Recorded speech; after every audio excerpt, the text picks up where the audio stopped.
নারায়ণগঞ্জের হকার্স মার্কেটে অগ্নিকাণ্ডে ক্ষতিগ্রস্ত ব্যবসায়ীদের মাঝে আর্থিক অনুদানের চেক বিতরণ করেছেন জেলা প্রশাসক মোহাম্মদ জাহিদুল ইসলাম মিয়া। বিস্তারিত থাকছে এস.এম. জহিরুল ইসলাম বিদ্যুতের তথ্যচিত্রে।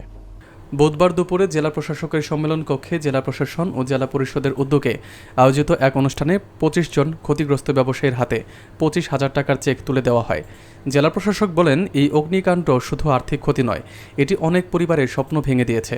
ক্ষতিগ্রস্তদের পুনরুদ্ধারে সহায়তা দিচ্ছি এবং তদন্তের মাধ্যমে অগ্নিকাণ্ডের কারণ নির্ণয় করে ভবিষ্যতে এমন ঘটনা এড়াতে হবে। অনুষ্ঠানে আরও বক্তব্য রাখেন নারায়ণগঞ্জ মহানগর বিএনপির আহ্বায়ক অ্যাডভোকেট সাখাওয়াত হোসেন খান, সদস্য সচিব অ্যাডভোকেট আবু আল ইউসুফ খান টিপু এবং জামায়াতের মাওলানা মাইনুদ্দিন আহমদ। পরে জেলা সমাজ কল্যাণ কমিটির পক্ষ থেকে ১০ জন ব্যক্তিকে প্রতিজন ১০,০০০ টাকার চেক প্রদান করা হয়।